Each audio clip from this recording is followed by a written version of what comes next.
گھر کی فریج بھرنے والوں اور گھر کی فریج بھرنے کے لیے قربانی کرنے والوں، یا لوگوں کی جھوٹی شہرت کے لیے قربانی کرنے والوں، ذرا ہوش کے ناخون لو۔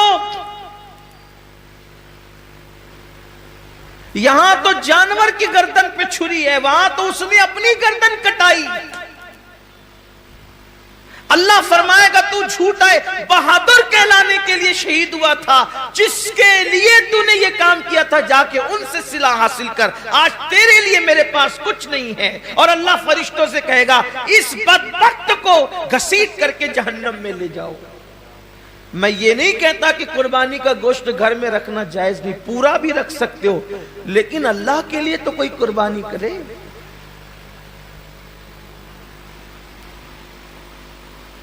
قربانی کا جانور آنے کے بعد خود ہی سے بتاتے پھرتے ہو کہ اتنے کا لائے اور اتنے کا لائے، پوچھا کس نے تھا اتنے کا لائے ہو؟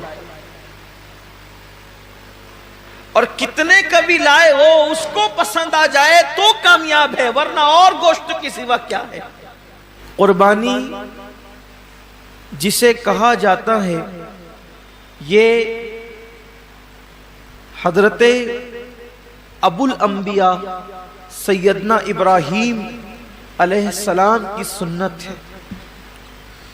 ویسے تو جب سے اللہ تعالیٰ نے حضرت انسان کو پیدا کیا ہے اسی دن سے قربانی کا سلسلہ ہے، اور یہ جو قربانی ہے گویا کہ یہ بندوں کا امتحان ہے، اللہ کی طرف سے بندوں کا امتحان ہے کہ بندہ جان، مال اور اولاد میں ان سے زیادہ پیار کرتا ہے یا مجھ سے زیادہ پیار کرتا ہے۔ یہ امتحان ہے اللہ کی طرف سے، آزمائش ہے۔ قربانی کے متعلق سوال ہوا جب اللہ کے رسول صلی اللہ علیہ وآلہ وسلم سے کہ یا رسول اللہ صلی اللہ علیہ وآلہ وسلم یہ قربانی کیا ہے؟ تو آقا کریم رؤوف الرحیم صلی اللہ علیہ وآلہ وسلم نے ارشاد فرمایا کہ یہ تمہارے باپ ابراہیم علیہ السلام کی سنت ہے، اور اس میں ہر بال کے بدلے میں اللہ تبارک و تعالیٰ تمہیں نیکی عطا فرماتا ہے، اور جب پہلا قطرہ خون کا زمین پہ گرتا ہے تو اللہ قربانی کرنے والے کے گناہوں کو معاف فرما دیتا ہے۔ یہ تو آپ سنتے ہیں، بار بار سنتے ہی رہتے ہیں، لیکن جو آیہ کریمہ قربانی کے موقع پہ پڑھی جاتی ہے، جو آیہ کریمہ قربانی کے موقع پڑھی جاتی ہے، اللہ اپنے حبیب سے فرماتے ہیں قل ان صلاتی ونسکی ومحیای ومماتی للہ رب العالمین۔ اے محبوب آپ فرما دیں کہ میری نماز، میری قربانیاں، حتیٰ کہ میرا جینا اور میرا مرنا سب اللہ کے لیے۔ اصل بات یہ آتی ہے اس دور میں کہ قربانی اللہ کے لیے ہونا چاہیے، قربانی بلکہ قربانی ہی نہیں، ہر کام اللہ کے لیے ہونا چاہیے۔ لیکن کل تک شادیوں میں دکھاوا تھا، کل تک ظاہری اعمال میں دکھاوا تھا، اور اب لوگوں کے یہاں عبادت میں بھی دکھاوا پیدا ہو گیا، اور خاص طور پر قربانی کے موقع پر یہ چیزیں زیادہ دیکھنے میں آتی ہے کہ لوگ دکھاوا زیادہ کرتے ہیں، اور لوگ اس پر گفتگو کرتے ہیں کہ اس کا جانور اتنے میں آیا اور اس کا جانور اتنے میں آیا۔ آپ جانور کتنے کا لاتے ہیں یہ اللہ کے نزدیک اہم نہیں ہے، آپ جانور کتنے کا لاتے ہیں یہ اللہ کے نزدیک اہم نہیں ہے، آپ جانور کیوں لا رہے ہیں یہ اللہ کے نزدیک اہم ہے۔ اس لیے کہ حدیث پاک میں آتا ہے کہ قیامت کے دن جب انسان کے اعمال کا دفاتر لے کر فرشتے اللہ کی بارگاہ میں پہنچیں گے تو ان کی نیکیاں بہت ساری ہوگی، اور فرشتے پیش کریں گے اللہ یہ کتنی نیکیاں لے کر کے آیا ہے؟ اللہ فرمائے گا فرشتوں تم نے صرف نیکی لکھی ہے کہ اس نے نیکی کی ہے، تمہاری نظر نیکی پر ہے، میری نظر نیکی کیوں کی ہے اس پر ہے۔ کیونکہ وہ علیم بذات الصدور ہے، وہ علیم و خبیر ہے۔ اللہ فرماتے ہیں کہ اس نے کیا کیوں ہے، اس پر میری نظر ہے۔ اے میرے فرشتوں، اس نے نیکی تو کی ہے مگر میرے لیے نہیں کی ہے، اس لیے اسے گھسیٹتے ہوئے جہنم کے اندر لے جاؤ۔ انسان کتنا لگا رہا ہے یہ قیمتی نہیں ہے، کیوں لگا رہا ہے؟ للہ رب العالمین، اللہ کے لیے ہونا چاہیے۔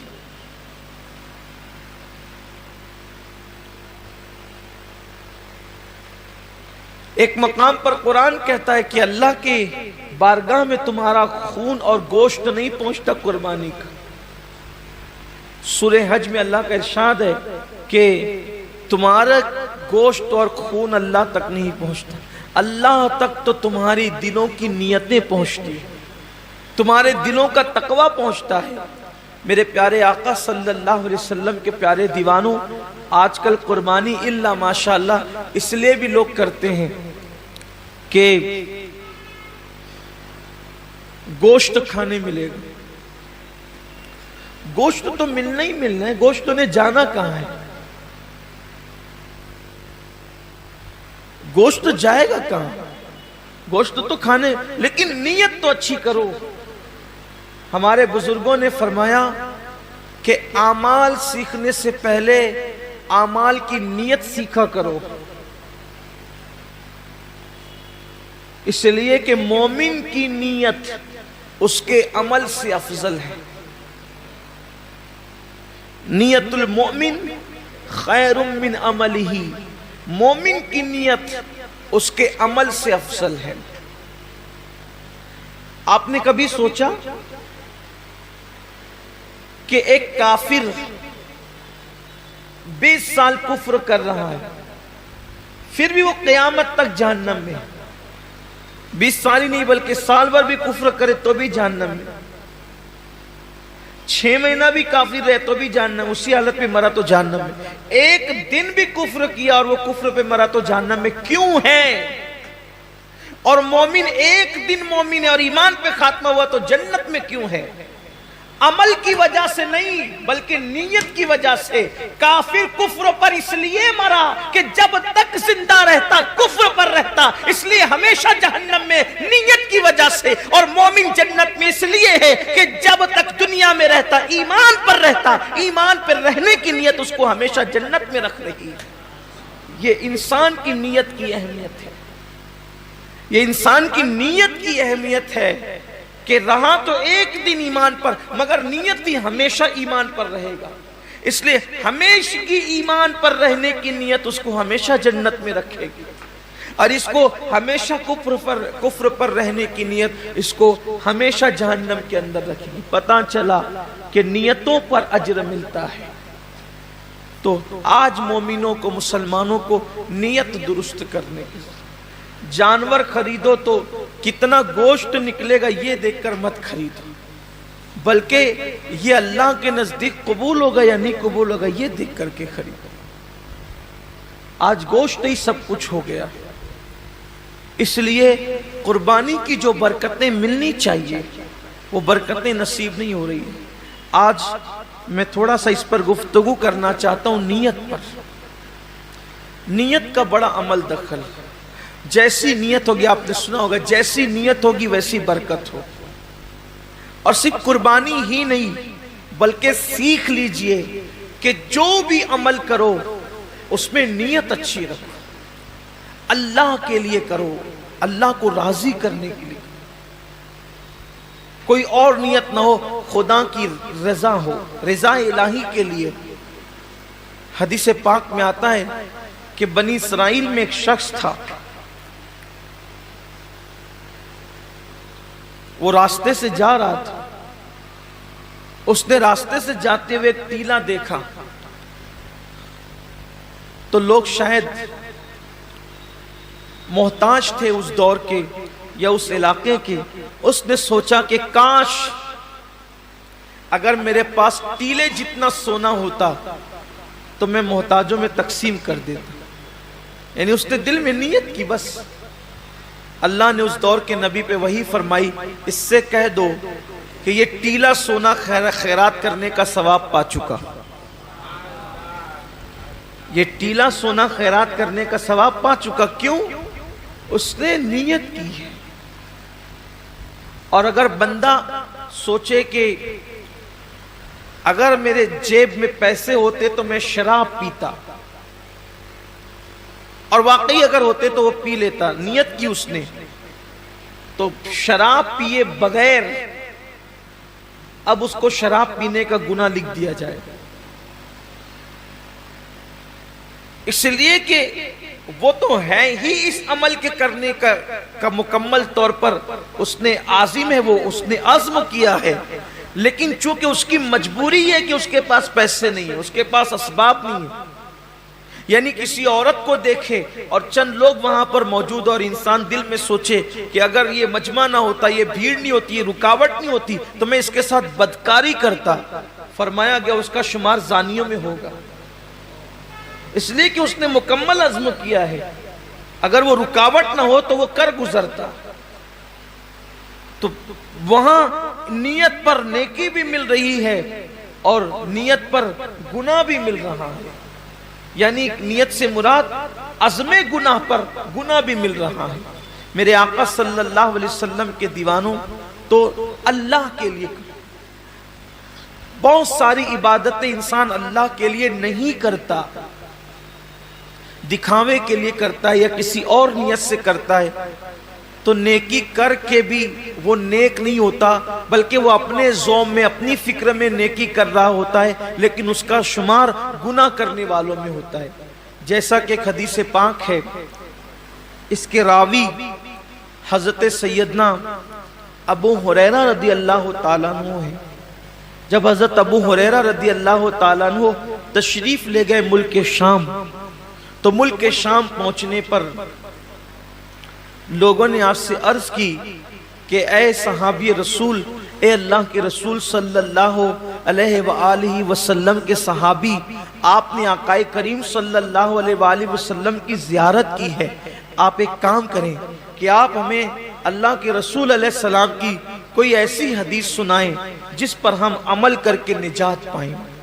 اب بہت دھیان سے سننا آپ لوگ بھی، کہ سننے والے بہت طویل بات نہیں سن رہے تھے، بلکہ کوئی مختصر اور بہت جامع انہیں کوئی مضمون چاہیے تھا۔ یوں تو میرے آقا علیہ السلام کی ہر بات ہی جامع ہے، حضور نے جہاں جو بات کہی ہے اس بات کا کوئی جواب ہی نہیں ہے۔ میرے امام فرماتے ہیں، فصحا عرب کے بڑے بڑے تیرے آگے یوں ہے دبے لچے، کوئی جانے منہ میں زباں نہیں بلکہ جسم میں جان نہیں۔ حضور نے جب باتیں کہی ہے تو ان کی باتوں کا کیا کہنا۔ آج بھی آقا علیہ السلام کی حدیث پڑھی جاتی ہے تو انسان پر ایک عجیب سا کیف چھا جاتا ہے۔ جب دوسروں کی زبان سے گفتگو مصطفیٰ سنی جاتی ہے تو ایسا کیف آتا ہے، جب وہ اپنی زبان سے خود اپنی بات کرتے ہوں گے تو اس وقت تو کیف و سرور کا عالم کیا ہوتا ہوگا۔ تو آقا کریم صلی اللہ علیہ وآلہ وسلم کے صحابی حضرت ابو ہریرہ رضی اللہ تعالیٰ عنہ سے اہل شام نے کہا، اے ابو ہریرہ، آپ آقا کریم صلی اللہ علیہ وآلہ وسلم کی کوئی ہمیں ایسی حدیث سنائیں کہ جس پہ عمل کر کے ہم نجات پائیں۔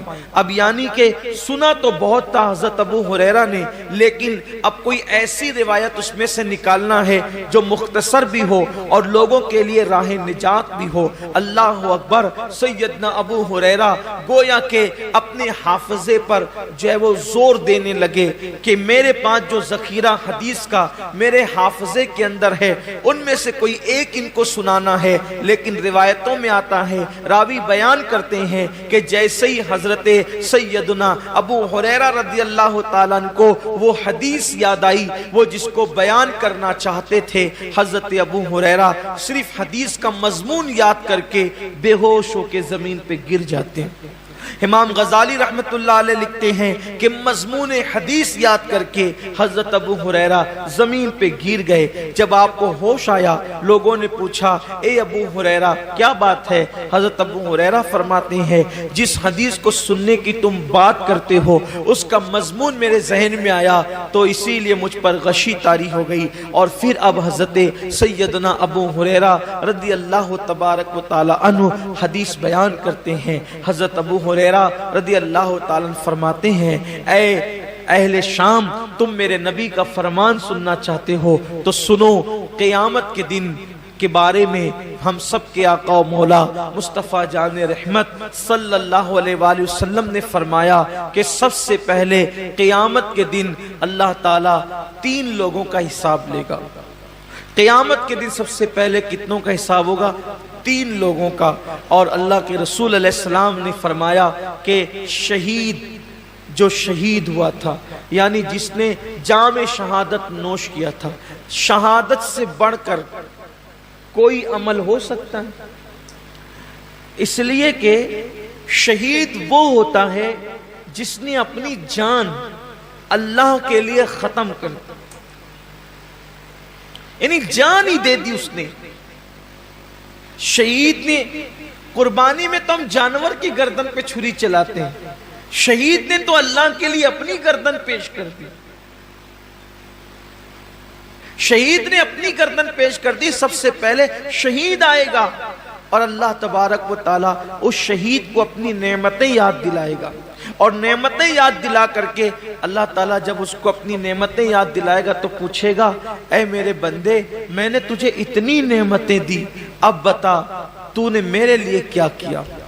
شہید عرض کرے گا مولا تو جانتا ہے کہ تو نے مجھے نعمت دی تو میں نے تیرے لیے اپنی جان قربان کر دی، گلا کٹا دیا، گردن کٹا دیا اور میں شہید ہو گیا، میں نے جان دے دی تیرے لیے۔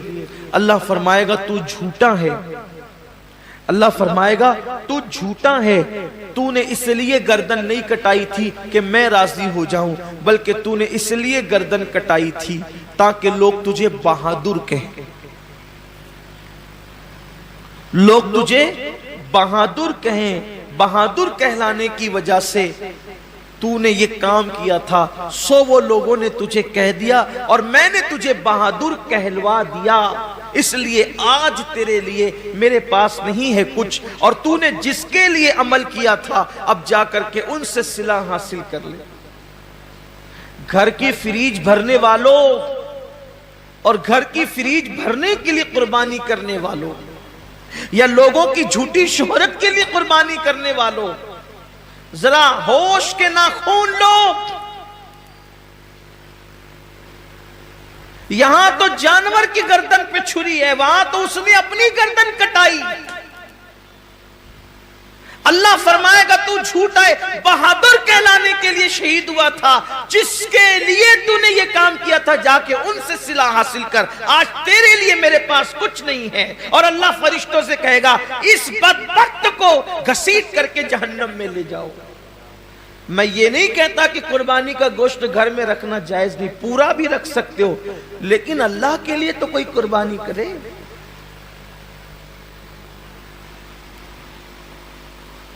قربانی کا جانور آنے کے بعد خود ہی سے بتاتے پھرتے ہو کہ اتنے کا لائے اور اتنے کا لائے، پوچھا کس نے تھا اتنے کا لائے ہو؟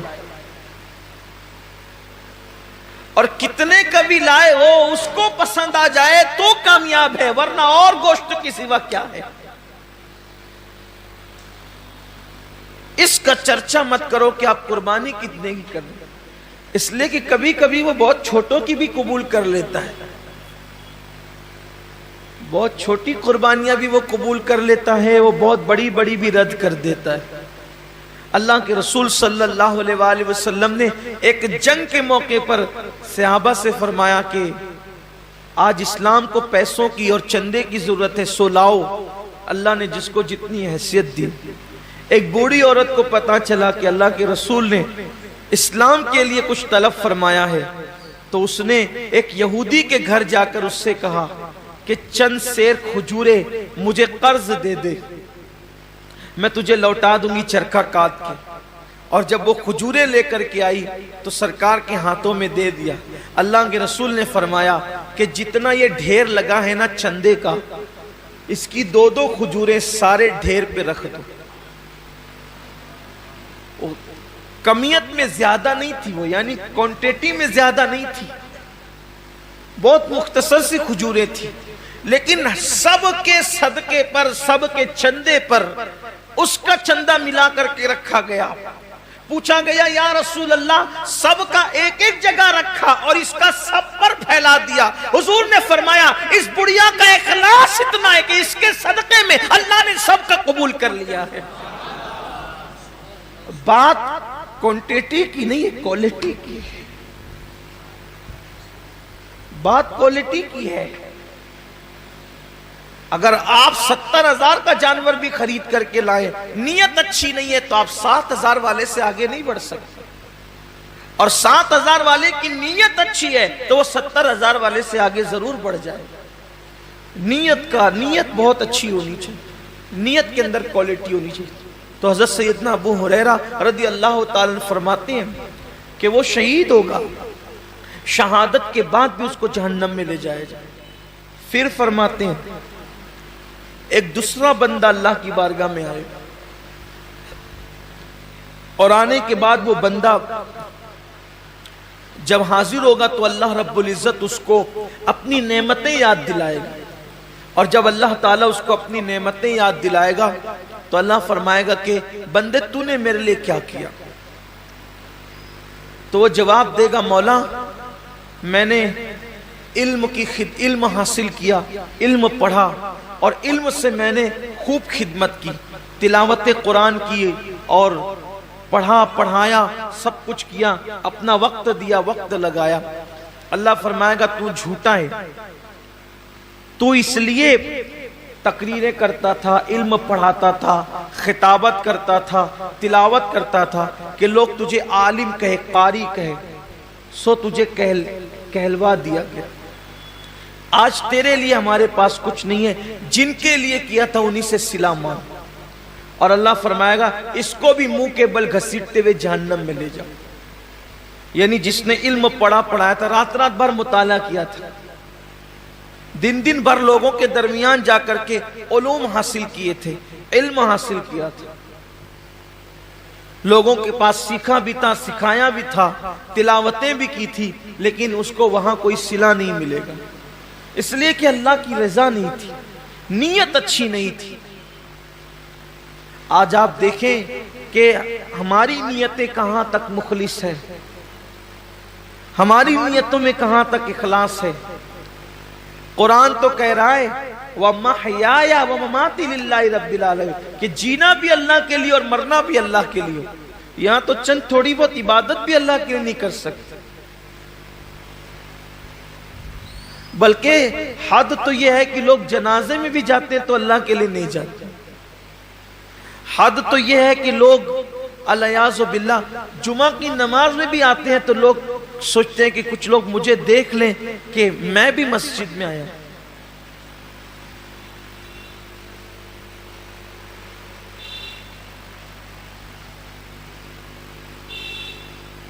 میں بھی عیدگاہ میں آیا ہوں، میں بھی حج کے لیے جا رہا ہوں، میں بھی عمرہ کے لیے جا رہا ہوں، قربانی میں بھی کر رہا ہوں، روزے میں بھی رکھ رہا ہوں، وظیفے میں بھی پڑھ رہا ہوں. سوچو کتنا بڑا سودا، کتنی گھٹیا قیمت پہ لوگ بیچ رہے ہیں.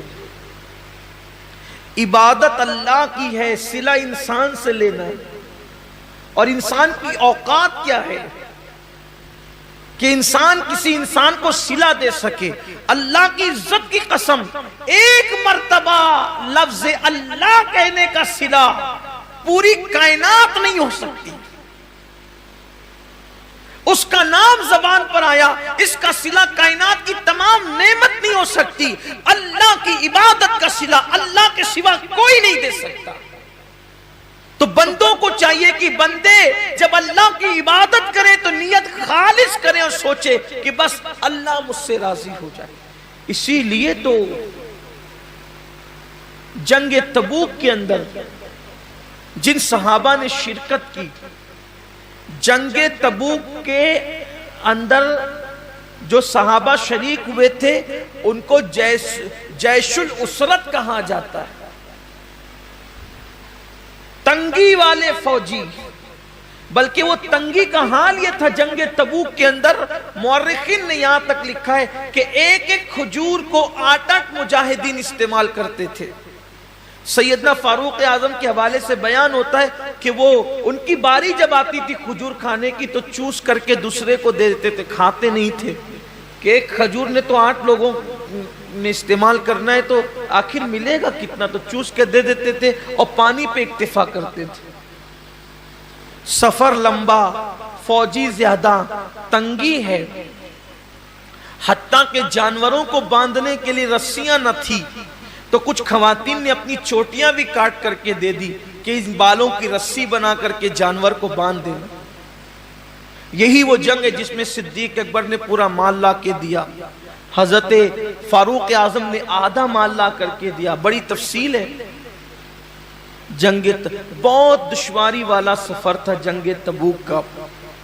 ایک صحابی نے اپنے ساتھیوں کو بتایا، توجہ کریں صحابہ کا اخلاص، ایک صحابی نے اپنے ساتھیوں کو بتایا کہ جب اللہ کے رسول کے ساتھ تبوک میں چلے تھے تو بہت دشواریاں تھی، سفر میں جگہ جگہ کٹھنائیاں تھی۔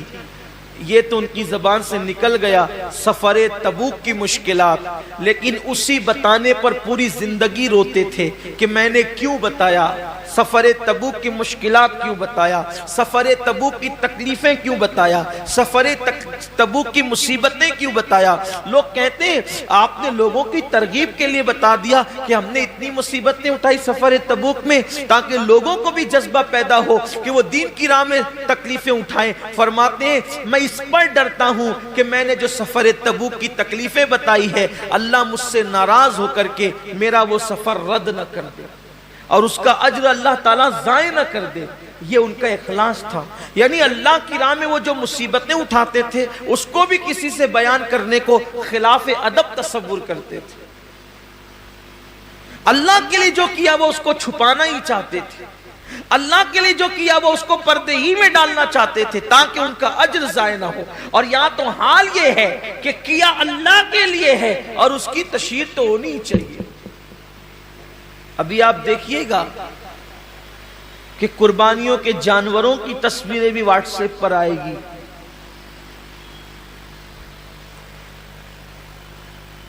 قربانیاں بھی واٹس ایپ پر آئے گی، بچڑوں کا گھمانا پھرانا بھی واٹس ایپ پر آئے گا، بکروں کی تشہیر بھی واٹس ایپ پر آئے گی۔ کیا فکر ہے لوگوں کی، کیا چاہتے ہیں لوگ؟ کیا اللہ کا دیا ہوا صلہ کم ہے جو بندوں سے صلہ چاہتے ہیں؟ کیا اللہ کی دی ہوئی نعمت کم ہے جو بندوں سے صلہ چاہتے ہیں؟